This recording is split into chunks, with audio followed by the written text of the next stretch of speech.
I mean, you want those kids to run free, right? And to find their way into every corner of the internet that you possibly can, right?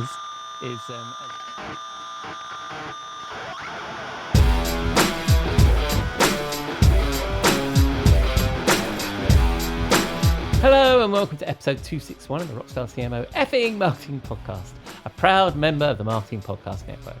I hope you're well and staying as sane as you feel you need to be. I'm your host, Ian Truscott. I'm not a rock star, but I am a CMO. And on this podcast, I chat with a band of marketing chums who share their marketing street knowledge, which I hope will bring out the rockstar marketer in you. If you're a regular listener, firstly, apologies for the delay in getting this into the feed. I really should have thought this commitment to a twice-a-week podcast through, as midweek life gets a bit in the way some weeks. Anyway, this week I chatted with Jeff, and we are back on our AMPED buyer's journey, focusing on A for awareness. But first, we need to pay the bar tab. I'll be back in a moment. We'll be right back. After this word. We'll be right back. After this word. Brace the rudders! Raise the sails! Raise the sails! Captain, an unidentified ship is approaching. Over. Roger. Wait, is that an enterprise sales solution? Reach sales professionals, not professional sailors. With LinkedIn ads, you can target the right people by industry, job title, and more to reach the professionals who are more likely to find your ad relevant. Plus, with 1 billion members on LinkedIn, that means you'll have access to 130 million decision makers and 10 million C-level executives. That's a lot of millions of the right people. Get started today and see how you can reach the right buyers with LinkedIn's enhanced targeting tools. We'll even give you a $100 credit on your next campaign. Go to linkedin.com/MPN to claim your credit. That's linkedin.com/MPN. linkedin.com/MPN. Terms and conditions apply. This episode is brought to you by Audi. The road is calling. Embrace the thrill of the drive with the all-new, fully electric Audi Q6 e-tron. Featuring effortless power, serious acceleration, and advanced Audi tech. It's not just a new EV, it's a new way to experience driving. The all-new, fully electric Audi Q6 e-tron is here. The next chapter of Audi starts now.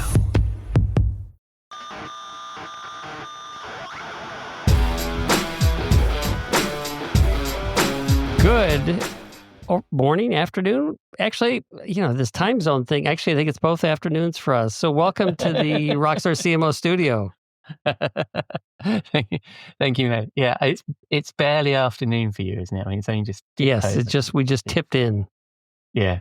So the sun is over the yard arm, I think, for us. It's just gone 5 o'clock and just gone noon for you. So how are you? How's the weather and how are things in general in sunny Massachusetts? Things are okay. And, weather-wise, it's we're on that what do you call it? The season where it's like your winter's wrapping up, spring's not quite into full force, so it's kind of gray. There's a little snow on the ground. It's warming up though, so it's so anyway, it's just one of those days. Yes, I was we've had some sunshine. Which is nice. I was chatting to Kathy yesterday for an episode that will go live in a week's time, and she's still got 3 feet of snow and similar sort of waiting for because she's in Toronto, waiting for the spring to spring. And for us, I think spring is kind of springing. It's very cold at night and then bright sunshine during the day, which is fantastic. So yes, that's where we are. So that's agenda item number 1, the weather, which we're all obsessed with. So let's get on with the topic. So this week, we promised that we would talk a bit more about our buyer's journey that we introduced in episode 254 and on the blog. Finally, we actually wrote something up that we talk about here, which is good for us. Content repurposing, Jeff, that's what cool kids call it. Absolutely. And our buyer's journey is called AMPED. Has 5 stages: awareness, muse, purchase, engage, and develop. And then in episode 256, just a few weeks ago, we discussed the SNAFUs a buyer might stumble on in the muse stage. It's really an American expression, isn't it? Snafu. It sounds weird in my accent. I think it actually came from the Army or Navy. Yeah. The situation normal, all effed up. Effed up. Which fits the editorial policy here on Rockstar CMO. Yes, and we're going to call the 5 F's ups. Yeah, the 5 effing snafus. Get all the F's in there. Anyway, so these are the things. So we discussed previously what a buyer might stumble on in the muse stage. And this week, we're stepping back a stage, if we like, looking at the buyer snafus in the awareness stage. So what are the challenges or problems that a buyer might face when they're bubbling away in the primordial soup at the top of the funnel in the awareness stage? So what say you, Jeff? What do we mean here by snafus? Well, so yes, I think, as we discussed when we went through the buyer's journey model and we went through the muse phase, each of these stages has a place where the prospect, or I should say prospective buyer, kind of gets hung up in trying to determine how they're going to address their perceived business problem. So that business problem could be a snafu, but what we're referring to is that as they're going through their journey and they're trying to say, I think I got a problem here. How do I frame it? How do I know other people can solve it? They run into challenges just going down the journey, and think our job as marketers is to help them get over any of these snafus and lure them into our web of content and sales representatives to help them basically by, and I'm sure you'll touch on this during this episode, is like we're trying to build trust so that they will engage with us more openly. And I think the beginning, the awareness stage is it's tough. It's a tough place to for them to start with. So so anyway, yeah, and build trust is probably a better expression than lure them into our web of content. Yes, I was. But this not the right way to put it. This sounds splendid. And as you know, when we were prepping for this, I didn't quite understand it when we were planning it. So just to show, we had a snafu talking about the snafu. So because I wanted to do this from the marketer's perspective, but as you rightly point out, we as marketers need to understand the problem the buyer is having. So let's talk about the problem the buyer is having first, then talk about marketing, which makes a huge amount of sense. So if I can go first with a very basic one, just to see if I understand the game. So number one. So I would say the first snafu or first challenge our buyer has is a lack of understanding the problem, or that there's a potential solution to it, or that the potential solution is perhaps different to what they're doing today. So, and this also kind of extends internally. So if they don't understand the problem, they can't articulate the implications of the problem internally. So they don't really know what might happen if they don't solve the problem, right? So they might sense inefficiencies or pain points, but they lack sort of like the clarity on what the root cause is and then how to solve that root cause.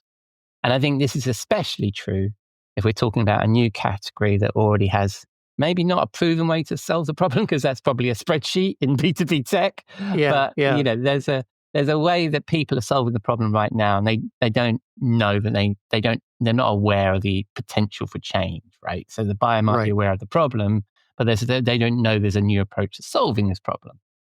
So that's how I've kind of framed this number one snafu. What do you think of that?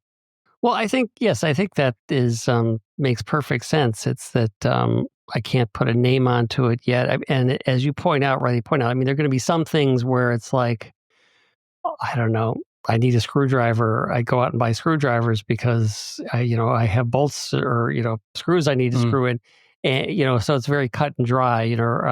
My website platform just crashed and I needed to get a new one. So okay, I'm going to go out and look for a web content management platform. But there are so many things where you don't quite understand what the root cause is. And sometimes you may think it's a cost issue, maybe it's a productivity issue, or maybe it's maybe with things usually down to cost, productivity, revenue. Maybe it's a revenue. So there's all these things that it's like you're maybe searching around for what is it that is the root of this that I need to start solving for? And so I think that's where marketers can kind of come in and help people formulate what that issue is. So I think, Ian, you have a couple ideas about the marketer's tactics. How can they help? Yeah, so I should have explained the format of what we're going to do. So we're going to talk about the snafu and then the marketer's tactic that we think. So what I'll throw into the ring on this one is I think that we need to be very careful about the language we use. So we get carried away with our acronyms and marketing definitions, our sort of inside baseball references and our goldfish bowls. And we're talking to our peers and not to our customers some of the times. We feel like the buyer is a fellow professional at the same level as us. They get the problem already. They've got this level of maturity of what the business needs. And then we dive into features and functions and detail, whereas they haven't really fully understood the problem yet, let alone the solution. And also I think that, and we're bloody magpies, aren't we, marketers? We get bored with our brand, we get bored with our messaging, but we also get bored with explaining the category and explaining some of these basics, right? But somebody who's in the very early stage of their journey, their personal journey maybe, becoming professionals in this particular category or solution, they don't know what they don't know yet, right? But we do. Plus, I think the other challenge we have as marketers here is that doing nothing is the biggest competitor. So I think if they already have a spreadsheet that kind of sort of solves the problem and there's some duct tape and some shit around the place, we need to get them over that hump. And we need to nurture a sponsor and help them understand the problem so they can articulate the benefits of solving it internally. Because, of course, at the awareness stage, as we've discussed before, this is where 95% of your buyers that aren't buying yet are living, right? They're not talking to us yet. They're not engaging with our materials or our salespeople. So it's very, very important that we find somebody who's acting like a salesperson within that organization for us and that we're supporting them, nurturing them. And that means educational content and messaging.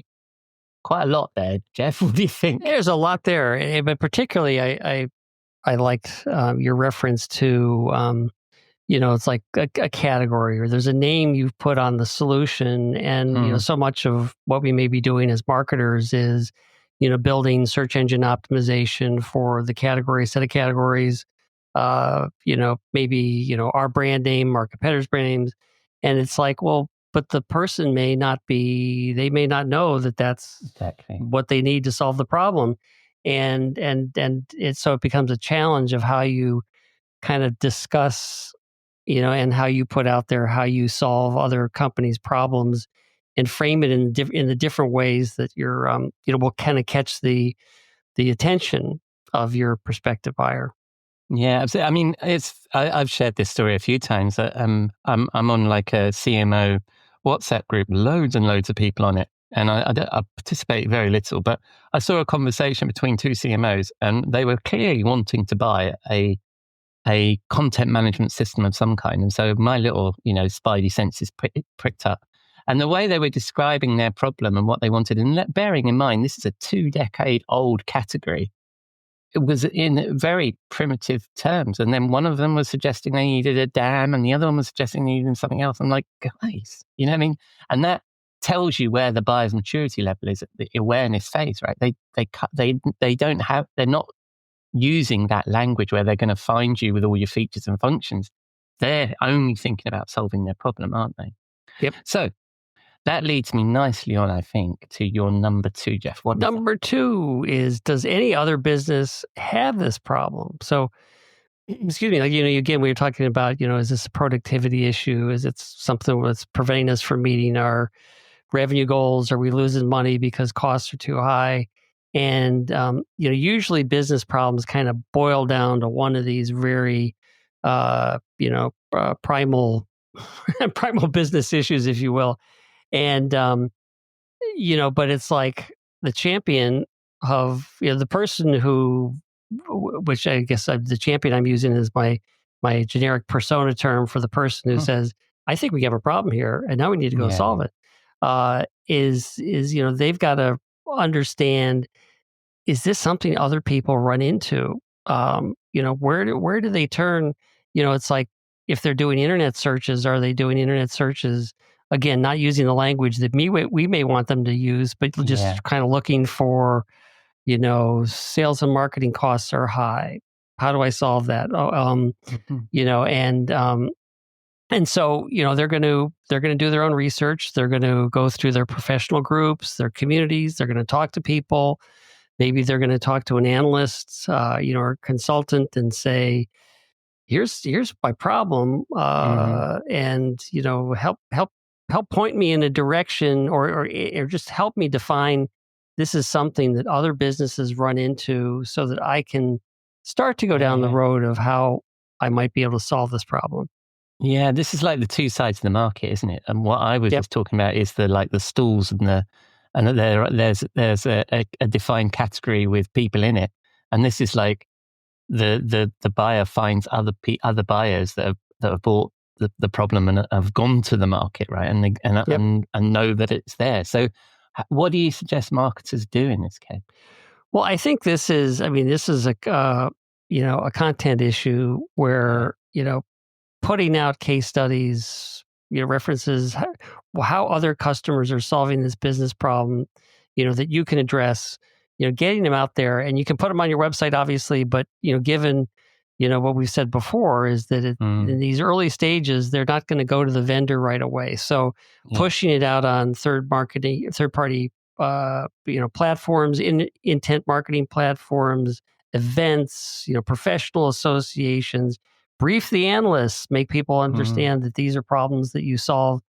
And, to me, this is kind of like the number one tactic for enabling prospects to identify you as a potential solution. Again, they may not come to you right away, but if you're putting that content out and you're putting the customer who solved the problem, you help solve the problem out there first, then they're going to get a sense. Yeah, there's somebody out there who's been working this issue, and they've gone to this vendor. I think, again, putting this on third-party platforms is particularly important. The other thing that might be interesting is, and this obviously depends very much on the type of solution you're working with, but if there are any kind of published benchmarks, particularly from third-party trusted sources that say, again, if I mentioned that we have a kind of a sales marketing productivity issue. Well, what are the benchmarks around that? How can somebody identify whether they've got, is this a big problem? Is this a little problem? Where am I on a scale of where I should be? And obviously, this is one of the things that's when I was at Serious Decisions, we help people all the time, particularly with budgeting. It's like, where are you on a continuum of you with your sales and marketing costs? And you might think you're high, you might be low. You might think you're low, but you're, and then you can, then they'll say, okay, now I understand I have a real issue here, and I can see that other people have been trying to solve it, and I can now start my internet searching with some confidence. Yeah. And when you were talking about case studies there, is for fuck's sake, don't gate them. Yes. And this is why you absolutely don't gate them. You want those kids to run free, right? And to find their way into every corner of the internet that you possibly can, right? Because as you say, at this point, they're not necessarily coming to you as the solution, and you need people to be sharing that stuff and getting the word out there. So I think that's really interesting about the case studies. And then the best kind of content, I think, in this early stages is absolutely benchmarks from trusted third parties, but also any data that you can pull out of a case study, like this particular ROI type. I mean, that's much easier to say as a person talking on a podcast and actually to get out of customers. Yeah. But anything that you can quantify, be put together in short order as well, that they can easily consume at this awareness phase where they're sort of casting around and they're not really sure what the product is, absolutely bang on. I think that's really good advice. So that's number 2. So when as we move on to number 3, I think it's your turn again, because I think your number 3 definitely pulls on this same thread. So what do you have as number 3? It does. It's who else. So number 2 was kind of who else feels this pain. Number 3 is who else internally feels this pain. Right. most business problems are not just an issue for one person. So somebody else has got to be feeling that impact, and whether it's another, individual feeling the impact, or whether it's a downstream effect or an upstream effect. I mentioned, I pulled out the idea of, we have a sales and marketing productivity issue. Well, okay, obviously there's an up and downstream to sales and marketing. And so, how do I, if I'm the marketer and I feel this pain, maybe this is about data, maybe this is a technology thing, maybe it's a process thing, so I need to start engaging with,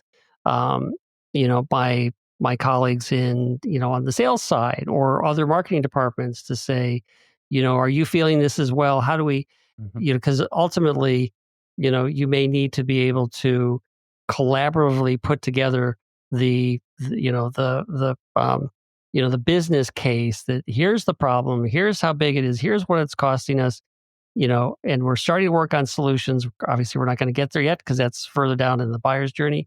But you're building your team that is going to be tackling this issue down the road.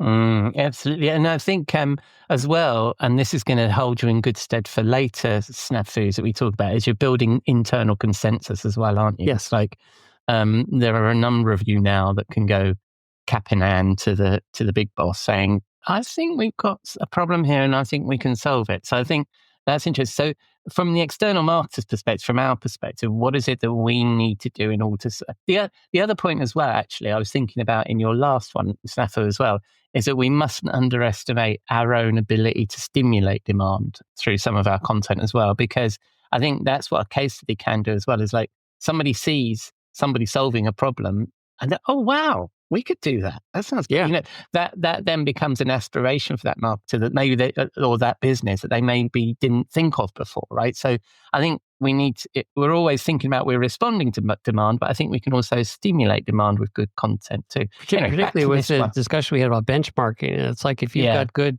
data that you can work with, you can go to prospects, arm your sales force to say, to be able to have a discussion about what good looks like. And where they are on a continuum, that can be very helpful. Yeah.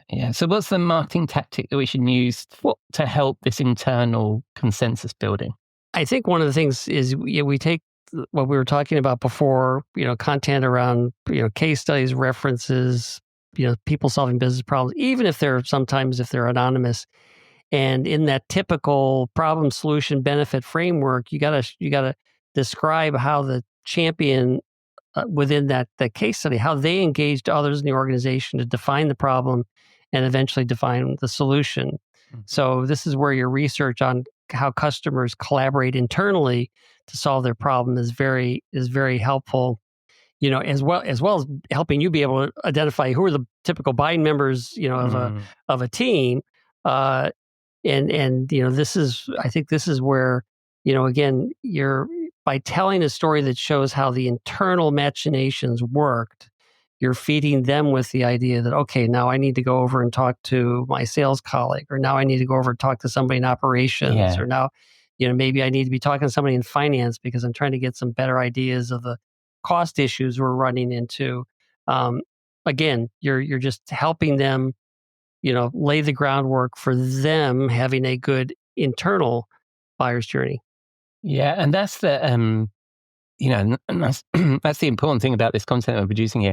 And also, this also requires a level of understanding of our buyer and the different people within that buying community. Right, we're B2B sellers, therefore we know that there's a community of buyers that we need to influence to make something happen.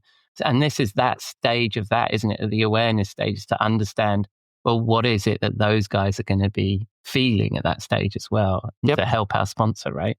So I like this advice. Yeah, I like this advice. So, which leads me to kick it back to you on what number 4 is. Well, number 4 was very much thinking about, if we flip the tables and we were actually giving advice to buyers rather than to sellers, right? Which is, we're typically, this podcast is a marketing podcast. It's for marketers.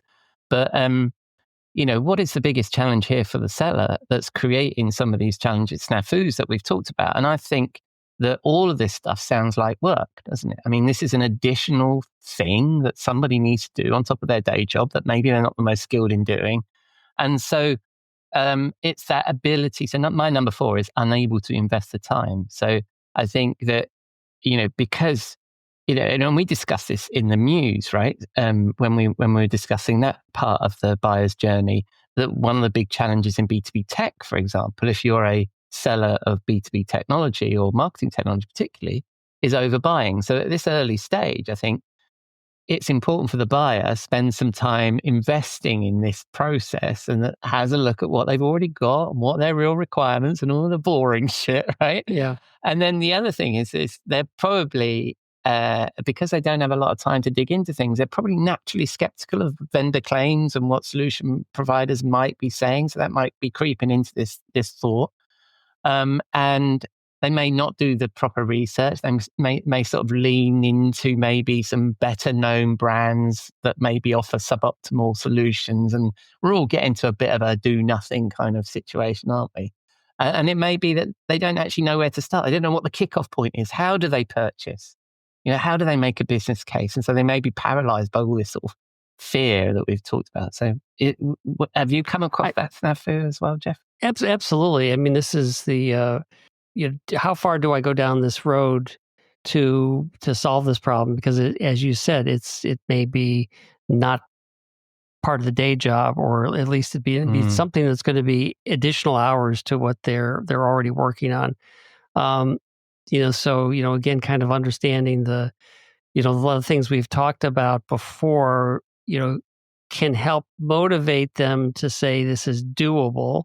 But I think we've got to be able to do more to get them off the dime and to not let them sort of sink into the, let's not do anything. Because obviously if they don't do anything, if there truly is a problem, it's just going to get worse and worse. So what can the marketer do to actually, kick him in the butt? Get them going. All right. So we're moving on to the marketing tactic there of what you're referring to there. And yes, I am. As I mentioned, we're playing poacher here, not gamekeeper. So we're giving advice to marketers, not to buyers. But I think so probably if you and I were giving that advice, we'd probably recommend a different approach to the buyer. But on the selling side of the equation, I think it's to be absolutely on point with the comms. And consider content that's not only promotional of our product, but what would help them do with the job to be done. And not just the job in this case, of solving the problem that they're trying to solve, and not just their day job. It's actually the job to be done is the problem of of the solution they're trying to, the job to be done is sourcing the solution. Then, this is something they don't do every day. And I think I've probably shared this on here, is that one of the really good sellers I once worked with in my early pre-sales career, we were selling into government. And this guy knew government procurement off the back of his hand. Now, the interesting thing is the buyer, it was their first time doing government procurement, whereas this guy was closing, 5 or 6 deals a quarter. He knew how this thing worked. And he knew that his subject matter expertise in procurement was actually valuable. So I think that if we were in today's world of content marketing, we might suggest a piece of content that helps the buyer actually procure, right? So in that case, right? So I think that's really what I would say is the marketing tactic, of just have a bit of empathy for the buyer who's not only doesn't understand the problem as well as you do, or the solution, but they also may not know how to navigate to the next step of the buyer's journey. I think if I could interject here is that this is where your, I guess I would loosely call this your enablement efforts. So if you have a clear sort of path, maybe a guide, a game plan or whatever of how people solve the business problems you address, and make sure sales knows that, make sure your influencers know about that, make sure your analysts know about that. So everyone who the buyer may initially come in contact with, or also promote it through the ways that we talked about before with intent marketing, or being out at third-party conferences and events and things like that, is that providing that that roadmap for how you solve this business problem, again, whatever business problem you address, is good to have. That kind of it's a good complement to the case study, because here's the people who did it and here's how they did it. And by the way, we've done this so many times. Here's the guide for how you get there. Mhm. Absolutely. Okay. So that brings us on to number 5. Number 5. And actually, this is the kind of advice that pops up in a lot of our podcasts. And I think we discussed it a variant of it in the Muse stage as well. So what's your what are we closing out with this week? Can I get executive buy-in that we have a problem here? Yeah. So, so you've got a business pain. Does it hurt enough to get someone to sign off on the solution? Obviously, the more you have, the bigger the bigger the check they have to sign, the bigger the problem better be. But at this point, the champion needs to get the okay.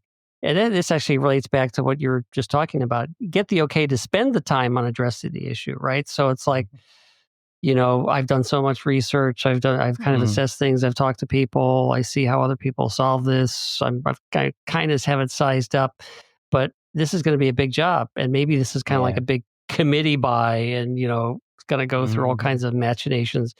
And so you better get your executive or executives, on board that you and somebody else, or somebody's going to commit the time to get to the solution. Again, go on to the next stages in our amped buyer's journey. And so this typically, is a presentation, and it's going to be internal, and likely to be to, a C-level or a senior person in the organization. So, to an extent, there's not a lot, you're not in the room yet. So there's not a lot you can do, but hopefully we're kind of like laid down some of the pieces and puzzle that person is going to have to put together. Yeah. So this is this is what we typically close on with these things, isn't it? Getting that executive buy-in is so important, and we're doing it by proxy, as you say, through our champion or sponsor, as you would describe it. So how do we as marketers get to touch that executive via our champion and our sponsor? Well, a great way to do this would be to get access, for the companies you've actually done this work for, can you get some of their early, business case presentations and reverse engineer them and say, oh, okay, so they needed some data points. They needed case studies because they needed to say, company ABC signed this or did this. Company XYZ did this. Again, kind of understanding who the buying teams are, the benchmarks, anything we can do to better arm the champion to be successful. Well, one of the things about understanding the buying teams is say you've run into a marketer who's trying to solve, what we've determined before is a sales and marketing productivity issue, where you've got to make sure that you're pointing them to who else they need to be working with in the organization. Or when they do that executive presentation, they're going to get what I remember getting a lot of times in my career, which is, did you talk to anybody over in sales about this? And I'd be like, oh, well, not yet. So anyway, the pieces of the puzzle are the things we've already talked about, but it's kind of like helping them with that outline to make sure, or at least make sure you've put the pieces out there for them to use in a way that's going to be effective. Cool. So that's our 5. That's our five effing SNAFUs for this week then. So the first one, if they're in the awareness stage, was lack of understanding the problem or the potential solution. Number 2 was, does any other business have this problem? Number 3 was, who else internally feels this pain so we can support them building some internal consensus. Then and the SNAFU of not being able to invest the right amount of time in getting this done properly. And then number 5 is, can I get executive buy-in that we have a problem here? So not just how do I solve the problem, but do we have a problem? Houston, we have a problem here. Yeah. So that's our F in 5. So the last thing on the agenda is, what song are we going to go for, Jeff? It's your choice. We're going out with Search for the Hero, because nice. we're here to arm the hero or the champion within an organization. That's what we as marketers should be doing. And this is a song from 1995 by M People. A suggestion from you, track. Ian. So thank you very much for bringing this into our discography. Thank you very much, mate. And finally, I will not be seeing you next week, right? You've got a week off, and I've got Cassie queued up for next week, and so I'll see you in 2 weeks' time. Sounds good.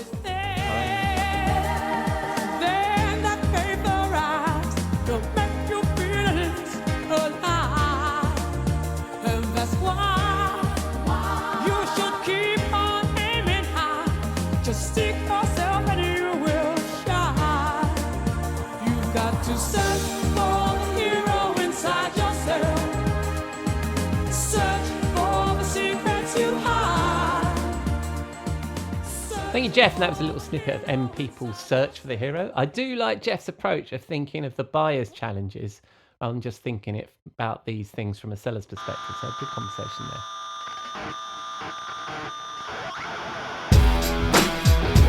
So that's a wrap on episode 261 of the Rockstar CMO effing marketing podcast. Thank you for dropping a dime into your podcasting jukebox, selecting our track and jiving along with us. I've been your host, Ian Truscott, and you can find links to me, Jeff, and all the links we refer to there in the show notes on rockstarcmo.com. You can also find our blog, newsletter, and all of our previous episodes. We'd love to hear from you, so please reach out via the website or LinkedIn. Just search Rockstar CMO. I'm sure you'll find us. But please let us know when you want to connect that you're a listener.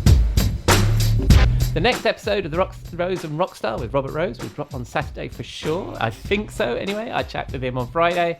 I hope you'll join us again for that here at Rockstar CMO FM.